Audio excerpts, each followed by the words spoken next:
If you're watching this video, you should be in school. In England, between 11 and 16 and perhaps up to 18 if you decide to take that route, and in America up to 18. This video is what I would do if I was in school again. So let's jump straight into it. Video games, point number one. Don't play them, full stop. You may kid yourself, you may tell yourself, oh, I'm playing them for relaxation. No, you're not.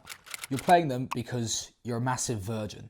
Video games don't even give you relaxation either. You say you come home from a day from school and you're like, oh, what a hard day I've had. You go on your console and you play FIFA for the next 2 hours. You're still going to get frustrated with FIFA because it's a game that gets you frustrated. So it's not actually relaxing. You're not playing the video game for relaxation. You're playing it because you don't think that you have anything else to do with your time. But let me tell you, you do have more things to do with your time. There is a slight exception to this. If you are, say, top 100 in the world at the game that you're playing, then yes, okay, maybe you can continue playing the video game. But most of you that are watching this, in fact, I bet every single one of you that watches this is not top 100 in the game they're playing. And I'm not talking about some little mobile game that only 150 people play and you're top 100 in that. That doesn't count. I'm talking like the proper games if you play on console and stuff.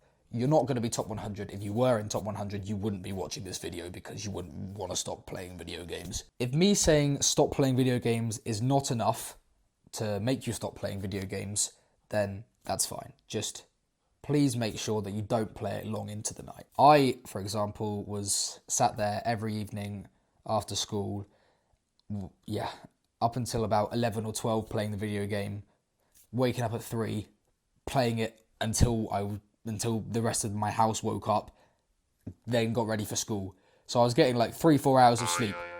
It's just not worth it at all. Sleep at that age is really important. Make sure to get your sleep and don't waste it playing video games. On top of that, if you think that, why am I someone that should be saying that sort of thing? I was addicted. If me saying already that I only got 3 hours of sleep just to play video games is not enough for you to realise the fact that I'm addicted, I was sat there, I wrote down every single FIFA skill in the game from the menu onto post-it notes and stuck it around my TV. How gay is that? I don't want you to waste time like I did.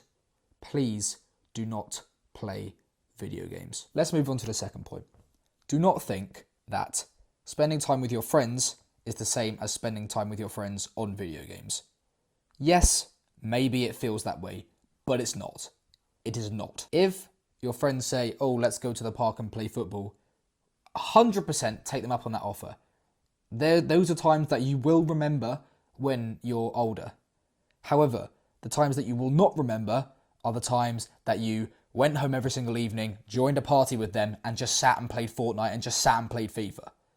Every single night I did that, and is there anything that I remember from that? No. Yeah, maybe me packing a good player on FIFA, or maybe me jumping off a skywalk in Fortnite.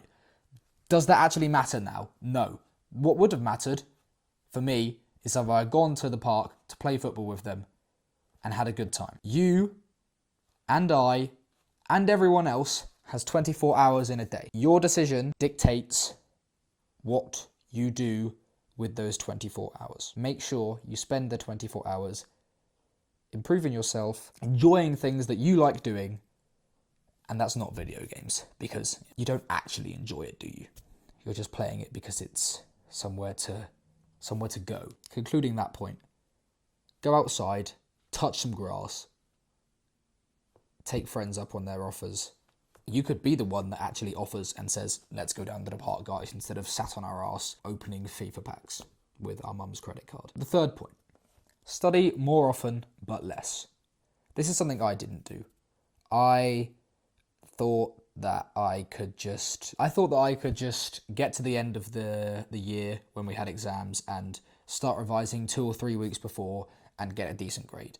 Luckily enough, I did get semi-decent grades at GCSEs and A-levels, but added all of that time spent actually revising at the end of the year before exams, I don't know, amounted to, I was doing, I think, 3 or 4 hours a night for yeah, 3 weeks or whatever, which actually isn't that much if you think about it, but say it was on a weekday as well, 4 times 5 is 20, and then times 2 weeks, 3 weeks, 40 to 60 hours, which is hardly anything really. But if you start revising at the start of the year, but don't have to revise 3 or 4 hours a night, you can revise 15, 20 minutes a night. All of that time added up over the course of the year is going to absolutely blow this amount of time out of the park. So you would have spent more time doing it, but it would have given you less stress if you become stressed from exams. Spaced repetition and active recall are the 2 best tactics for revision. And what app/desktop app does this perfectly? That is Anki. So Anki is a flashcard app that I love to use. I use it for my studies now at university. I use it for learning languages, specifically Dutch.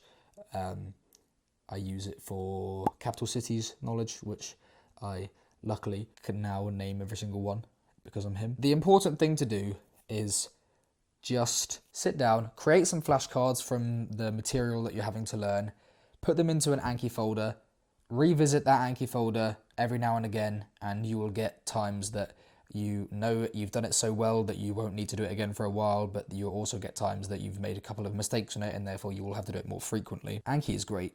I can't praise it enough. But what is also important, other than using Anki with spaced repetition and active recall, is to learn how to learn. So if you don't want to use spaced repetition or active recall, then you can use other tactics like the Feynman technique, which also does involve active recall, but specifically the Feynman technique is to teach someone else as if they were a 5-year-old, or teach an imaginary person as if they were a 5-year-old, and explain to them what is going on. And if you can't do it, if you can't explain it to a 5-year-old, clearly you don't know the material well enough, and you'll have to go back and fill in the bits that you don't know. So those are a couple of study techniques that I like to use. Specifically, do not sit down and have the textbook and just copy notes from the textbook. That's pointless. That doesn't actually give you anything.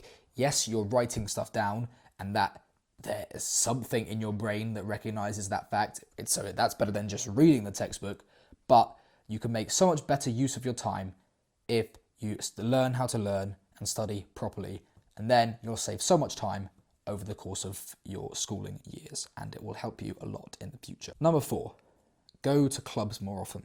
This is something that I really wish I'd done when I was at school. So my school didn't actually offer very many clubs, but when they were offered, deep down I wanted to go, but all of my friends would be like, oh no, I'm not going to that. That's really gay. Why would you do that? And, back then, I cared about their opinion. I still care about people's opinions to an extent, but I cared about their opinion enough to not go myself. And that is something that you shouldn't do. You shouldn't do something just because someone else wants to do that thing. Do something because you want to do it. And if someone says, why are you doing that? Don't do it. That's their choice.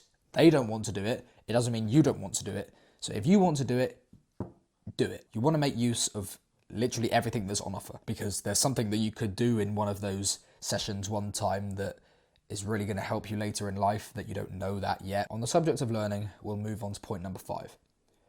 Learn a high income skill. I really wish I'd done this at school. You're in the prime of your learning time. Absorb a lot more than a 50-year-old absorbs. And that is vital. You need to make the most of that time. I spent the time learning, my prime of learning FIFA skills. Please don't do that. Please, please, please use it and learn something beneficial. Some examples of high income skills. You could learn to code. You could learn to develop websites, which falls a bit under coding.